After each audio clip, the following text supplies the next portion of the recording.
Welcome back to the Delaware Way. You've met James Spadola. He is the former Newark police officer with the Hug a Cop program, ran for Senate. The last time you were here, we talked about that. He is now founder of the Delaware Law Enforcement for Progress, and he's joined by Treasurer David Skoranski, who is a former Delaware Deputy Attorney General who is also with Delaware Law Enforcement for Progress. Let's start off. First of all, let me say that you ran a pretty good campaign, and you, in a district that doesn't have a lot of Republican votes, you got what, 44%? 44%, yes, sir. So congratulations on that. It would be better had you won, but well, thank you. Congratulations on that. What is Delaware Law Enforcement for Progress? We are a group focused on common sense criminal justice reform.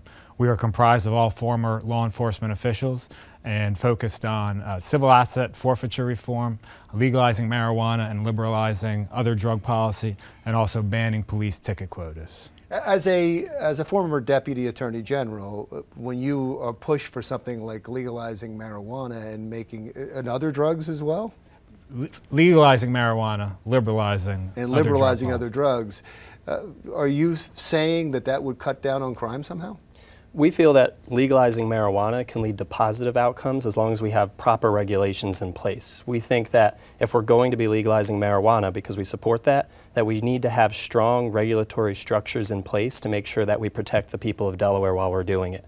We feel that by legalizing marijuana, we can help cut down on crime by allowing police to focus their efforts more highly on opiate epidemics as well as problems in the community, rather than just focusing on somebody who wants to smoke marijuana. And I think there's some research that backs up what he just said. They have recreational marijuana in other states, and they haven't seen a big spike. As a matter of fact, in some states, they've seen the crime rate go down. I think, though, it's when you start talking about liberalizing other drugs that's the concern. We poured in billions and billions of dollars into fighting this war on drugs, locked up countless people, and what has it gotten us? You know, we've got the worst opiate epidemic that the state has ever seen. We've got countless people with criminal records that have a tougher time finding jobs. You know, it's just it's a revolving door of wasteful time with law enforcement, you know, people getting thrown in jail, and we're not coming close to the problem. You know, this is an economic issue. There's a demand for drugs, and as long as that demand is there will be the supply for it. I guess maybe the problem people would have, and I'm trying to understand, is the word liberalize. So if you're saying there's going to be fewer arrests, if you're saying that law enforcement has less of a role, you explain to me why that would be a positive thing.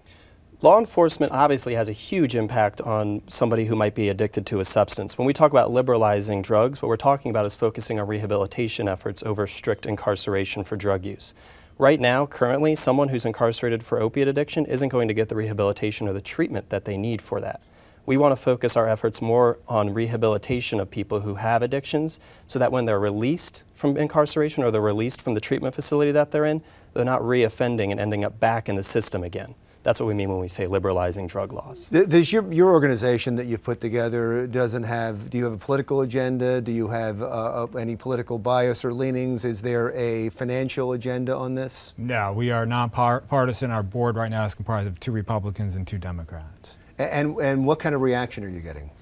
Mostly positive. I think there might be some concern with law enforcement because what we're talking about isn't comfortable. We're talking about change. We're talking about doing things differently than we have been. But I think that's healthy to have that dialogue. Is that who you're going after right now, is law enforcement, or are you going after politicians? Because they're the ones that can make the change. No.